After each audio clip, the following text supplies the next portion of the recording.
Story telling அப்படின்னு சொன்னாலே story brings lot of people. அதாவது முன்னெல்லாம் வந்து பிளாட்ஃபார்ம் வில் பிரிங் பீப்புள், ஆனால் இப்போ ஸ்டோரி வில் பிரிங் பீப்புள். பிளாட்ஃபார்ம்லாம் தாண்டி இன்றைக்கி ஒரு ஸ்டோரின்றதே ஒரு it attracts people, it makes people sit in before a platform. அந்தளவுக்கு ஸ்டோரி வந்து ஒரு பவர் இருக்குது ஸ்டோரியில். இன்றைக்கி நம்ம பேசுகிற ஒரு கெஸ்ட் இன்றைக்கி நம்மளோட வந்திருக்கிறது வந்து பல ஸ்டோரிஸ் பண்ணியிருக்காரு. ஒரு 33 வருஷம் தாண்டி இண்டஸ்ட்ரியிலையும் வந்திருக்காரு, பல படங்கள் பண்ணியிருக்காரு. பல கேள்விகள் இருக்குது. வாங்க, let's ask him what is it about story making. Ramesh, welcome to the programme. ரொம்ப சந்தோஷம் உங்களை பார்க்குறத. நிறைய நீங்கள் பண்ண படங்கள்லாம் பார்த்துருக்கோம், நிறைய இம்பேக்ட் இருந்திருக்கு. ஆனால் நான் ஃபண்டமெண்டலாக ஒரு கேள்வியில் ஆரம்பிக்கலாம்னு நினைக்கிறேன். நம்ம வந்து ஜீசஸ் கிரைஸ்ட்டை வந்து teacher, he has given lot of life லெசன்ஸ்லாம் பார்க்குறோம். ஆனால் Jesus as a creative person, Jesus Christ as a story teller அப்படின்னு பார்த்தா அந்த ஸ்டோரி வந்து ரொம்ப நிற்குது. இன்றைக்கும் 2000 வருஷமாக அவர் சொன்ன கதைகள் மட்டும் இல்லை, அப்படியே மைண்டில் நிற்குது. நீங்கள் ஆஸ் அ கிரியேட்டிவ் பர்சன் அந்த ஸ்டோரின்ற ஒரு thought, how does a story evolve? ஏன்னா நம்ம நேர்கள் நிறைய பேர் இந்த இதுக்குள்ளே I want create stories, I want to short films, நிறையா இன்ஸ்டாகிராம் எல்லாமே ஸ்டோரிஸாக இருக்குது இன்றைக்கி. இந்த மாதிரி ஒரு ஸ்பேஸில் நீங்கள் ஆஸ் அ கிரியேட்டிவ் பர்சன் இந்த ஸ்டோரின்ற எலிமெண்ட்டை ஒரு ஜீசஸ் கிரைஸ்ட்ன்ற ஒரு ஒரு ஒரு ஒரு ஒரு நேமை ஆஸ் அ ஸ்டோரி டெல்லர் எப்படி பார்க்குறீங்க? He was the first short story writer. He was a creator. So media அப்படின்னு எடுத்துக்கிட்டாலே நமக்கு வந்து ஃபஸ்ட்டு அவர் தான் குரு. மீடியாக்கே. ஆமாம், ஏன்னா மீடியா மூலமாக தான் அவர் பண்ணார். மீடியானாலே கம்யூனிகேஷன். ஸோ கம்யூனிகேஷன் வரும்போது அவருடைய எல்லா மீட்டிங்ஸும் அப்படி தான் இருந்தது. அதனால் அவர் என்ன பண்ணார், நமக்கு ஹெல்ப் பண்ணோன்னு சொல்லி தான் முதல்ல நமக்கு வந்து மெகாஃபோன் கொடுத்தாரு. அப்புறம் அதை பேட்டரி போட்டு கொடுத்தாரு. அதுக்கப்புறம் அதை வந்து என்ன பண்ணார், வீடியோவாக கொடுத்தாரு. அதுக்கப்புறம் ஃபில்மிங், அப்புறம் கேமரா கொடுத்தாரு. பட் நம்ம அதை ப்ராப்பராக யூஸ் பண்ணாததுனால நம்ம வந்து we are lacking. So we have given all the equipments to someone else.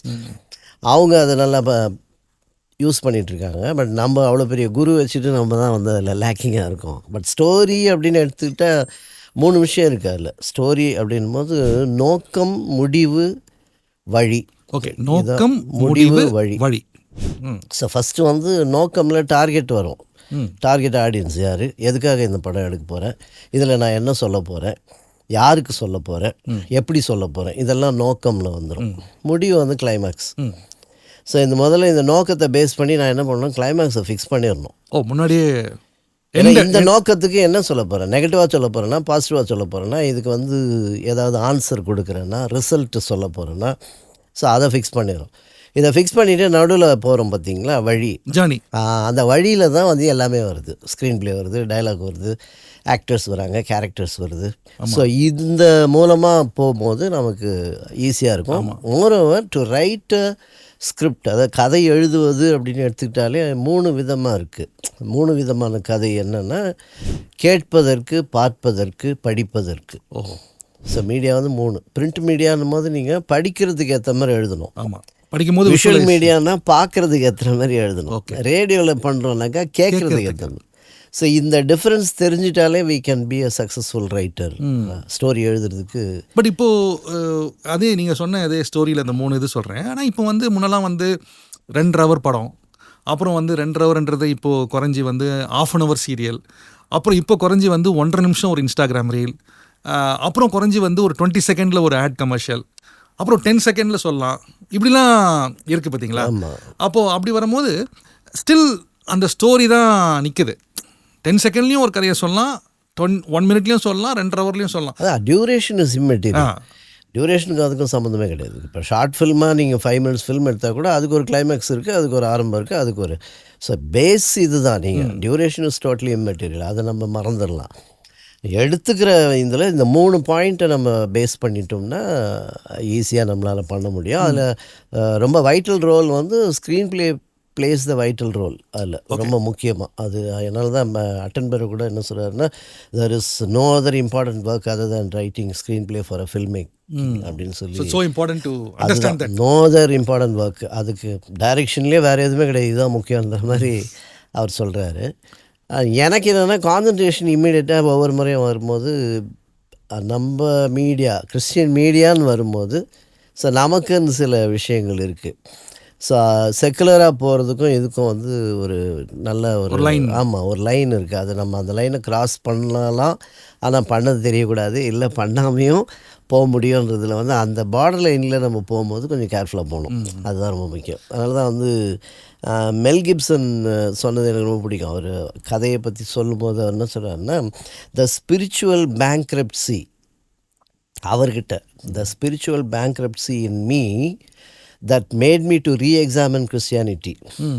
அதோட ரிசல்ட் தான் பேஷன் ஆஃப் கிரைஸ்ட். ஓகே, அவரோட தேடுதல். அவர் சொல்கிறார், அந்த bankruptcy in spirituality in me, நான் அதில் இருந்தேன், அதுக்காக நான் கிறிஸ்டியானிட்டியை ரீஎக்ஸாமின் பண்ணேன். அந்த ரீஎக்ஸாமின் பண்ணதுடைய ரிசல்ட் தான் பேஷன் ஆஃப் கிரைஸ்ட்டு. அந்த பேஷன் ஆஃப் கிரைஸ்ட்டுக்கு என்ன பண்ணேன்னா, லாஸ்ட் ஹவர்ஸ் ஆஃப் ஜீசஸ், கடைசி மணித்துளிகளை எடுத்துக்கொண்டேன். அது வந்து with the help of God I did it. அதில் தெளிவாக எண்டு அவர் எப்படி முடிக்கிறாருன்னா, I wanted it to be a shocking அப்படின்னு சொன்னார். அப்போ அந்த படம் பாருங்கள், நோக்கம், அந்த நோக்கம் முதல்ல டிசைட் பண்ணிட்டார். இந்த படம் வந்து என்னென்னா ஷாக்கு கொடுக்கணும். மனுஷன் படம் பார்த்த உடனே அது உலகமே ஷாக் ஆச்சு அந்த படம். இத்தனைக்கும் வெறும் அந்த லாஸ்ட் ஹவர்ஸ் ஆஃப் கிரைஸ்ட்டு அவ்வளோ பெரிய படம், அந்த படம் வந்து ஷாக்கிங் கொடுத்ததுன்னா இல்லையா.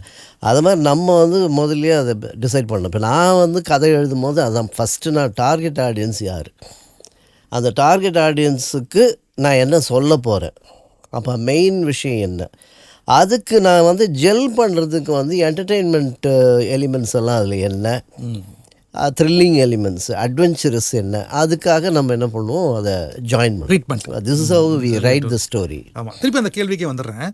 ஜீசஸ் கிரைஸ்ட் வந்து இன்றைக்கும் இந்த ஷாக் சொன்னீங்கல்ல, இன்றைக்கும் அவர் கதைகள் வந்து எல்லா மக்களுக்கும் பொதுவாக லீவ் இது கிறிஸ்டியன்ஸ் ஜென்ரலாகவே அந்த கதைகள் நிற்குது. அதுக்கு என்ன காரணமாக இருக்கும்? I mean what makes him unique? அது வந்து இப்போ வெரி பவர்ஃபுல் ஸ்கிரிப்ட். அது அவர் எழுதுனது எல்லாமே வெரி பவர்ஃபுல் ஸ்கிரிப்டு. அதில் பேசிக்காக என்னென்னா, நம்ம எப்போதுமே ஒரு படம், இப்போ நம்ம ஜீசஸ் படம் எடுத்தால் கூட யூதாஸ் இல்லாமல் எடுக்க முடியாது. ஸோ வில்லன் இல்லாமல் எந்த படமும் கிடையாது. அவருடைய டார்கெட் ஆடியன்ஸ் எல்லாமே பார்த்தீங்கன்னா வில்லன் தான் இருந்தாங்க, கூட இருக்காங்க. வேறு அந்த ரைட்டிங்கில் பாருங்கள், அவர் சொன்ன கதையிலெல்லாம் பார்த்தீங்கன்னா ஒரு வில்லன் இருப்பான் கண்டிப்பாக, இல்லை யாராவது ஒரு வில்லனை நோக்கி தான் அது சொல்லியிருப்பார். அந்த கேரக்டர் மூலமாக யார், அது ஃபேரிசியா இல்லை சதுசேயரா பரிசேயரா இல்லை யார் அப்படின்றது வந்து அதை அண்டர் கரண்ட்டில் வச்சு அதை பண்ணார். அந்த மாதிரி நம்ம வந்து அந்த என்ன சொல்கிறது, நெகட்டிவ் கேரக்டர்ஸ் மூலமாக சொல்லாமல் எந்த படமும் சக்ஸஸ் ஆகவே. ஆனால் அந்த வில்லனையும் ஜெயிக்கணுன்ற ஒரு எலிமெண்ட்டும் உள்ள வந்தது இல்லை. 100% அதுதான் வந்து டார்கெட். நார்மல் ஸ்டோரின்னா அப்படி இருந்திருக்காரு, ஆனால் நோக்கம் வந்துடுது இல்லை. ஸோ அவர் வந்து என்னென்னா எல்லாரையுமே கொண்டு வரணும், அதில் அவர் தெளிவாக இருந்துட்டார். ஆமாம்,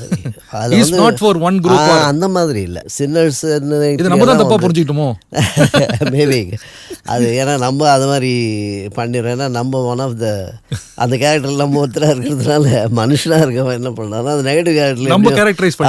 அதனால் ஒன்று. இன்னொன்று என்னென்னா, அவர் சொன்னது எல்லாமே பாருங்களேன், ஒன்றும் பெரிய ரிச் ஆடியன்ஸுக்கு சொன்ன மாதிரி தெரியல. அந்த இடத்துல அங்கே பார்த்தீங்கன்னா அந்த பீரியடில் அவர் சொன்னது கரெக்டாக இருந்தாலும், அவர் எழுதின ஒவ்வொரு கேரக்டரும் இனி 1000 years ஆனாலும் இருக்கும் இந்த உலகத்தில். ஆச்சரியமாக இருக்குது. அது மேக்ஸ் ஹிம் யூனிக் இல்லை. ஏன்னா ஹியூமன் பேஸ்லேயே இருந்தது எல்லாமே. மனுஷன் வந்து என்ன, நீங்கள் நாகரிகம் மாறலாம், இடம் மாறலாம், எல்லாமே மாறலாம், ஆனாலும் உள்ளே இருக்க அந்த இது வந்து கண்டிப்பாக அப்படியே தான் இருக்கும். அதில் எதுவுமே மாறுறதுக்கான வாய்ப்பே கிடையாது. 2000 yearsக்கு அப்புறம் மனுஷனுடைய ஹார்ட் இப்படி மாறிடும், எண்ணம் இப்படி, அதெல்லாம் ஒன்றுமே கிடையாது. அது ஃபவுண்டேஷன்லேயே அப்படியே. அதனால் இந்த எமோஷன்ஸ் வந்து மாறவே மாறாது. ஸோ நமக்கு மீடியாவுக்கு கதைக்கு முக்கியமானது எமோஷன்ஸ். அந்த எமோஷன்ஸை டேக்கிள் பண்ணுறது தான் வந்து ஒரு கிரியேட்டருடைய இது. அப்போ ஜீசஸ் வந்து எப்போதுமே எமோஷன்ஸை அழகாக டேக்கிள் பண்ணார்.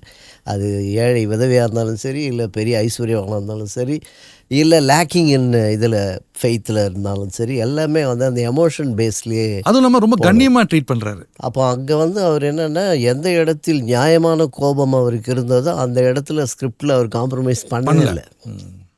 அதனால தான் நிற்கிது. அந்த காம்ப்ரமைஸ் கிடையாது, எமோஷன்ஸ் பேஸ்டாக இருந்தது. இன்னொன்று வந்து அந்த அண்டர் கரண்ட்டில் வந்து அவருடைய நோக்கம் தெளிவாக இருந்துச்சு. லாஸ்ட் கிளைமேக்ஸ் இது தான். ஆனால் நீங்கள் எந்த ஷார்ட்ஸ் எடுத்தாலும் கிளைமேக்ஸ் ஒன்று தான் அவர் பண்ணதில். ஆனால் அதை டிஃப்ரெண்ட் வே ஆஃப் ட்ரீட்மெண்ட்டில் கொண்டு போனாங்க. இப்போ ஒரு 10 பார்ட் சீரீஸாக திங்க் பண்ணேன். ஏன்னா நிறைய நேர்கள் டிஜிட்டல்லையும் நிறைய நானும் சில செமினார்ஸ் கண்டக்ட் பண்ணுறேன், நீங்களும் கண்டக்ட் பண்ணுறீங்க. பொதுவாக நம்ம பார்க்குற இதெல்லாம் how to I make a successful story, எப்படி நான் வந்து ஆடியன்ஸ் இழுக்கணும், or how to I make audience set, க்ரியேட்டிவாகவும் இருக்கணும், அதே சமயம் ஒரு விஷயத்த சொல்லணும், நல்ல விஷயத்தை கன்வே பண்ணணும் அப்படிலாம் கேட்குறாங்க. அதை பேஸ் பண்ணி தான் இந்த 10 பார்ட் சீரிஸ். ஸோ இந்த ஃபர்ஸ்ட் எபிசோடில் நீங்கள் சொன்ன அந்த ஃபவுண்டேஷன் 1 மினிட் தான் இருக்குது. இப்போ இந்த எபிசோடை பார்க்குறவங்களுக்கு நீங்கள் சொன்ன அந்த ஸ்டோரி எலிமெண்ட்டில் கிரைஸ்டை பற்றி பேசணும், வாட் மேக்ஸ் ஹிம் ஸோ யூனிக்னு பேசணும். ஸோ த ஃபவுண்டேஷனாக நீங்கள் கடைசியாக அந்த 1 மினிட்ல சொல்கிறது என்ன? Fix up the target audience and notion. அது வந்து 3 விஷயம் சொன்னீங்க. ஆமாம், 3ல் இது ரொம்ப முக்கியம். நான் யாருக்காக எடுக்கிறேன், எதற்காக எடுக்கிறேன், என்ன எடுக்க போகிறேன், அது ஃபஸ்ட்டு அது டிசைட் பண்ணாமல் ஸ்டோரி எழுதவே கூடாது. You are unfit to right story. அது இல்லாமல் பண்ண முடியாது, சக்ஸஸ்ஃபுல்லாகவும் வரும். வேகா நம்ம பண்ணி எல்லாம் தேவை. இது கிளியராக, அதனால் இதில் கிளியராக இருக்கணும். அதில் முக்கியமானது வந்து அந்த நோக்கம் அது கண்டிப்பாக இருக்கணும். அந்த ஆமாம், வை இது why I am writing this, to whom I am writing this. சொன்ன மாதிரி பேஷன், அது will Gibson, he was clear. ஆமாம், அதில் இருந்துட்டோம்னா அந்த படம் கண்டிப்பாக சக்ஸஸ்ஃபுல்லாக வரும். தொடர்ந்து பேசுவோம் பிரதர் ரமேஷ். ஐ திங்க் இந்த பெரிய டேக்அவே வந்து வை. இன்னும் சொல்லப்போனால் நான் சோஷியல் மீடியாவில் இருக்கேன், பட் வை அப்படின்னு கேட்டாலே நிறைய பேருக்கு பதில் இல்லை. ஆனால் இருக்கேன், எல்லாரும் இருக்காங்க, நானும் இருக்கேன். பட் இந்த ஒய்ன்ற கேள்வி வந்து ஐ திங்க் எவ்ரி கிரியேட்டிவ் பர்சனுக்கும் ஒரு ஃபவுண்டேஷன்ன்றது ரொம்ப தெளிவாக வந்திருக்கு இந்த எபிசோடில். அடுத்த எபிசோடில் இன்னொரு ஒரு இன்ட்ரெஸ்டிங் எலிமெண்ட்டை பார்க்கணும். பட் என்ன சொல்ல வரேன்னா, நேயர்களுக்கு தொடர்ச்சியாக இந்த 10 எபிசோடு பார்த்தாங்கன்னா, our aim is not to make them super duper professional. Our aim is to give them an insight. அப்படி தான் நான் பார்க்குறேன். ஒரு சின்ன இன்சைட் கொடுத்தா I think it can inspire them to be more creative and more effective and can be a better storyteller or a better communicator. மிக்க நன்றி brother Ramesh. அடுத்த எபிசோடில் we'll see another interesting aspect of filmmaking and let's learn something new. And once again, thank you for joining us today. Yes, sure. Thank you.